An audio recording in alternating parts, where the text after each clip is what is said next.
Welcome back to the channel. Today I will be giving you a full push workout that's hypertrophy focused, so we'll be building our chest, shoulders and triceps in the most effective way possible.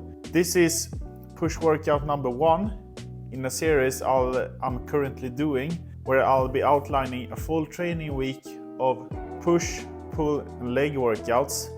So this first push workout will be more focused on chest, and the next push workout will be more focused on shoulders. So starting off here, we'll be doing a machine chest press, 4 sets of 8 to 10 reps at an RPE 8 to 9. I'm opting for the machine chest press here because we take out the stability component of it. We won't be building as much strength as for example, a bench press, but when we take out the stability component, we'll be able to push the set farther and will elicit a higher hypertrophic stimulus. This is though with one condition, and that's that the machine that you have at your gym provides a deep stretch. If your gym doesn't have a good chest press machine, maybe you can only stretch out to here or something like that, then you can do incline dumbbell presses instead.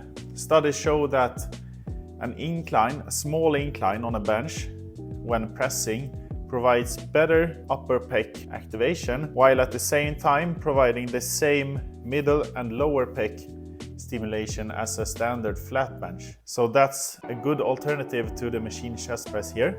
The machine chest press is also easy to overload, and that's something we want in the long term, so you can easily add weight, reps or sets to your workout, so you're always progressing. Next up, we got the cable chest fly. So we're going from a low to a high position to target those upper pecs a little bit more, since most guys seems to have trouble growing their upper pecs. We're doing 3 sets of 12 to 15 reps at an RPE 9 to 10. So I would say the first 2 sets go to an RPE 9, have a rep left in the tank, and then at the last set take it all the way to failure. The reason I'm going with the cable instead of dumbbells is because cables provides load at the stretch position and at the concentric position. We know from research that the stretch position is the most valuable for hypertrophic stimulus, but if we can, we still want to load our muscles here as well. So that's why I'm opting for cables instead of dumbbells.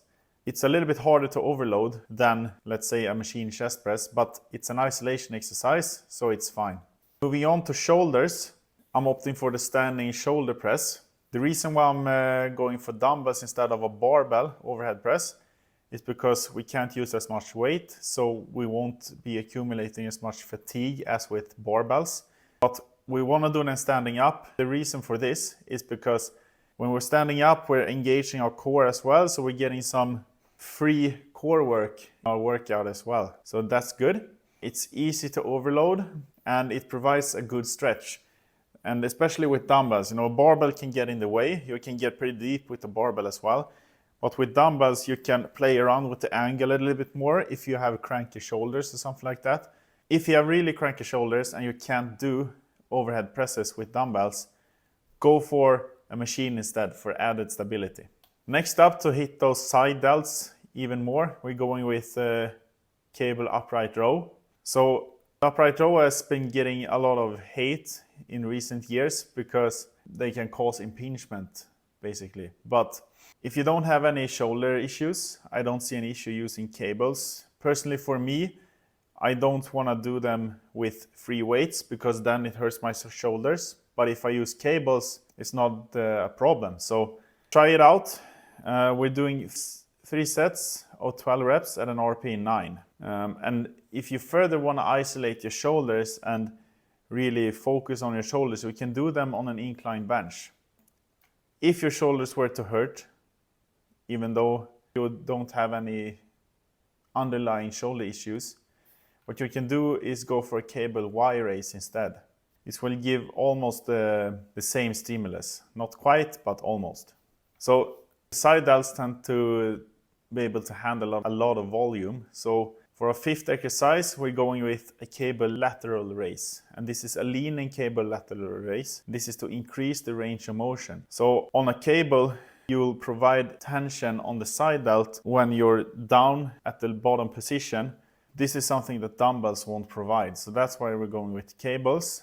And as with the flies, we can provide constant tension throughout the range of motion and also increase the loaded range of motion with cables. So that's something really beneficial.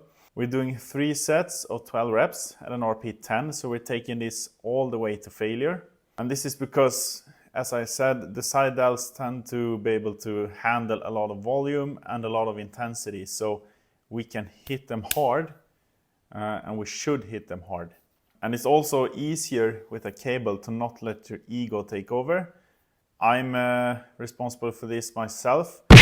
When I'm doing with dumbbells, I tend to care about the weight I'm using, but in a cable machine, I don't care at all. So it offers better isolation and better tension on the shoulders. Going on to triceps, we're opting for an overhead cable tricep extension. And this is because we want to load our tricep long head in its stretched position. Because the long head on the tricep, it helps your lats pull your shoulders back. So they help your lats with shoulder extension. And if we use our shoulders in this position, we'll stretch out this long head here and provide better load on the long head with more hypertrophic stimulus. I think cables are really good for this, but if you don't want to use them, you can use an easy bar or dumbbells instead. It's just that I prefer cables. So we're doing 3 sets of 15 reps at an RP 9 to 10. So we're taking these pretty far as well, because they're isolation exercises. We can push them hard without accumulating that much fatigue. So the first 2 sets, RP 9, leave a rep left in the tank. And the last set, go all the way till you can't do any more. To finish things off, we're going with a deficit push-up. So the regular push-up is something that I don't really recommend for people that have been going to the gym for a few years, trying to grow their chest. It don't provide enough load. But if we can raise our hands so we can get into a really deep stretched position, I actually think they're pretty good. And I usually finish off some of my workouts with them personally, and I really like the pump I get from them. Here I'm opting for an RP 9, the first set, and the second set we're going for an RP 10. I'll just write that in there real quick. RP 9 to 10. So the first set RP 9, last set RP 10. So this is full chest focused push workout. As I said, the next one will be more of a shoulder focus. Be sure to like this video if you're going to try this workout and use it for yourself. Subscribe to the channel to don't miss the upcoming videos in this series, where you basically can just watch these videos, take the exercises that I outline here, and then put into your program, and you'll get good gains from this. I can promise you that. So until next time, stay swole.